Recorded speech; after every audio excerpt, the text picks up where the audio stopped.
साथियों नमस्कार। उम्मीद करता हूँ आप लोग अच्छे होंगे। साथियों, आज हम लोग आधुनिक भारत के इतिहास के अंतर्गत यूरोपीय वाणिज्य कंपनियों के भारत में आगमन पर चर्चा करेंगे।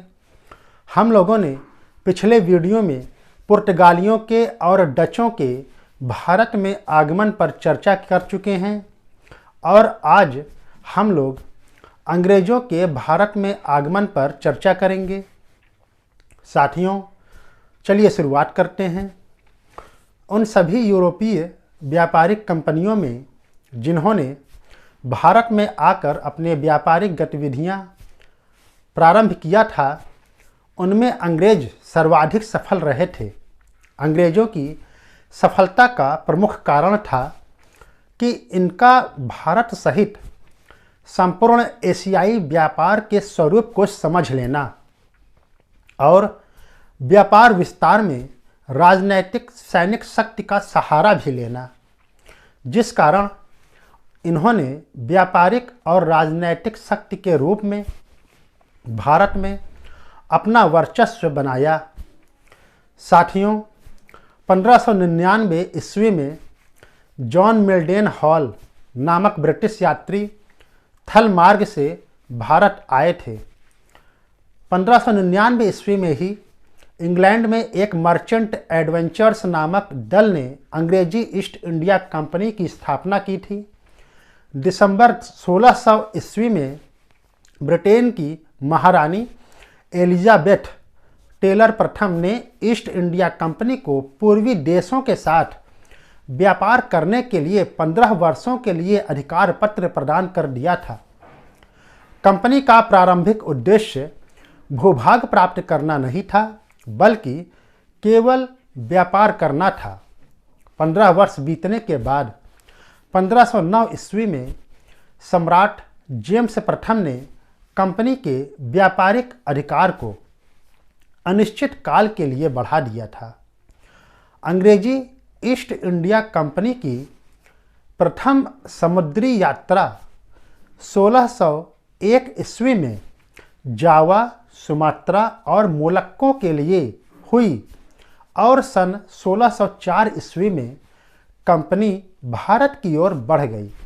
1608 ईस्वी में इंग्लैंड के राजा जेम्स प्रथम के दूत के रूप में कैप्टन हॉकिंस सूरत पहुँचे थे, जहाँ से वह मुगल सम्राट जहांगीर से मिलने आगरा गए।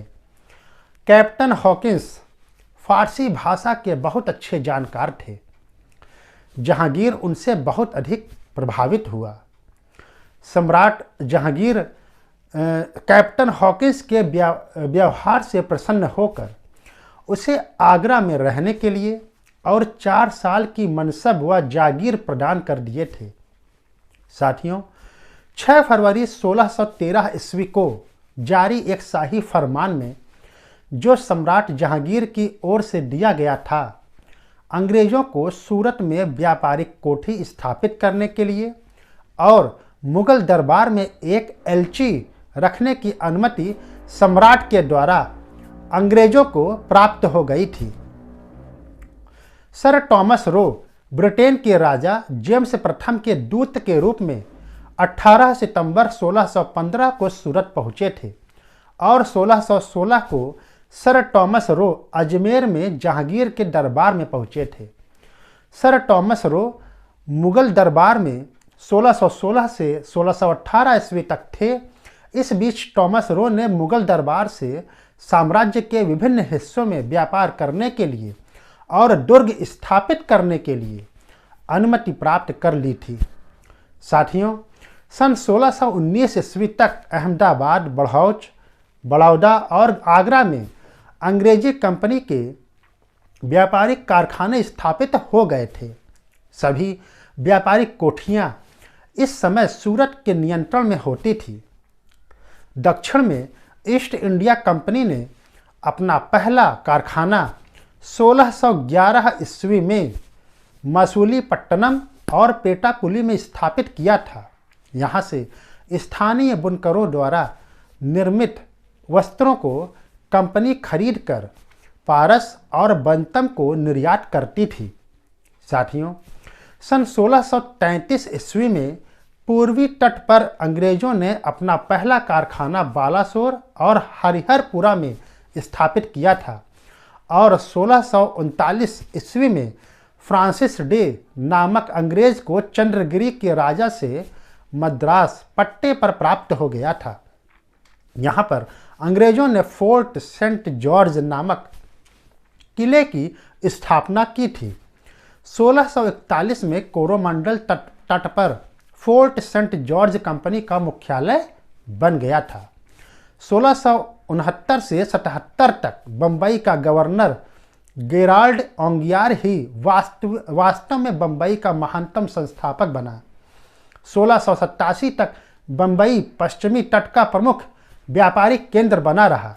गेराल्ड ओंगियार ने बम्बई में किलेबंदी के साथ ही वहां गोदी का निर्माण भी कराया था और बम्बई नगर की स्थापना एक न्यायालय और पुलिस दल की स्थापना भी वहां की गई थी। साथियों, सन 1651 में ब्रिजमैन के नेतृत्व में बंगाल के हुगली नामक स्थान पर प्रथम अंग्रेज कारखाने की स्थापना की गई थी। हुगली के बाद कासिम बाजार, पटना, राजमहल में भी अंग्रेज कारखाने खोले गए। सन 1658 ईस्वी तक बंगाल, बिहार, उड़ीसा और कोरोमंडल की समस्त अंग्रेज फैक्ट्रियां मद्रास में स्थित फोर्ट सेंट जॉर्ज के अधीन आ गई थी। साथियों, जहां 1633 से 1663 ईस्वी के बीच अंग्रेज फैक्ट्रियों का उद्देश्य मुगल संरक्षण में शांतिपूर्वक व्यापार करना होता था, वहीं 1683 से 85 तक अंग्रेज व्यापारी स्थानीय शक्तियों के साथ विवादों और अनेक यूरोपीय कंपनियों के अधिकृत अनधिकृत व्यापारों से आपसी झगड़ों में ही व्यस्त हो गए। 17वीं शताब्दी के उत्तरार्ध में अनेक कारणों से ईस्ट इंडिया कंपनी की नीति में परिवर्तन आया। अब वह सिर्फ व्यापारिक संस्था भर न रहकर भारतीय राजनीति में भी दिलचस्पी लेने लगी थी। साथियों, बंगाल के सूबेदार शाह शुजा द्वारा दिए गए एक विशेष फरमान द्वारा 1651 में अंग्रेजों को रुपये 3000 वार्षिक कर देने पर बंगाल में व्यापार का विशेषाधिकार प्राप्त हो गया था। साथियों, विलियम हेजेज बंगाल के प्रथम गवर्नर, अंग्रेज गवर्नर बने थे। मुगल सम्राट औरंगजेब और अंग्रेजों के बीच पहली भिड़ंत 1686 में हुगली में हुई थी। अंग्रेजों ने हुगली का बदला बालासोर के मुगल किले पर धावा बोल कर लिया था। मुगलों ने हुगली से अंग्रेजों को पलायन करने के लिए विवश कर दिया था। साथियों, फरवरी में 1690 ईस्वी में कंपनी के अधिकारियों, जिनका नेतृत्व जॉब चौरनाक कर रहे थे, और मुगल सरकार के बीच समझौता हो जाने पर जॉब चौरनाक को बंगाल में कंपनी के एक एजेंट के रूप में नियुक्त किया गया था। 1691 ईस्वी में जॉब चौरनाक ने सुतनाटी में अंग्रेज फैक्ट्री की स्थापना की थी। कालिकाता, गोविंदपुर और सुतनाटी को मिलाकर आधुनिक कलकत्ता की नींव जॉब चौरनाक ने ही डाली थी। साथियों, कालांतर में कलकत्ता में फोर्ट विलियम की नींव पड़ी थी। 1700 ईस्वी में स्थापित फोर्ट विलियम का प्रथम गवर्नर सर चार्ल्स आयर को बनाया गया था और इसी समय बंगाल को मद्रास से स्वतंत्र प्रेसिडेंसी बना लिया गया था। औरंगजेब ने 1701 में भारत में रहने वाले सभी यूरोपियनों को गिरफ्तार करने का आदेश दे दिया था और पटना और कासिम बाजार के अंग्रेज कंपनी कर्मचारी बंदी भी बना लिए गए थे। लेकिन 1707 में औरंगजेब की मृत्यु के बाद कंपनी की स्थिति में काफ़ी सुधार हुआ था। साथियों, सन 1634 में ब्रिटिश संसद द्वारा पारित प्रस्ताव द्वारा ब्रिटेन की सभी प्रजा को भारत में व्यापार करने का अधिकार मिल गया था।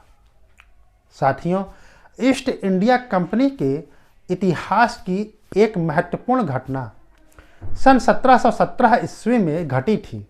जॉन सुरमन के नेतृत्व में एक ब्रिटिश दूत मंडल कुछ और व्यापारिक रियायतें प्राप्त करने के उद्देश्य से मुगल बादशाह फर्रुखसियर के दरबार में पहुंचा था।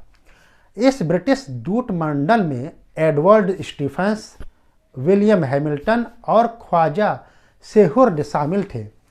विलियम हैमिल्टन, जो एक सर्जन भी थे, ने बादशाह को एक भयानक बीमारी से मुक्ति दिलाई थी।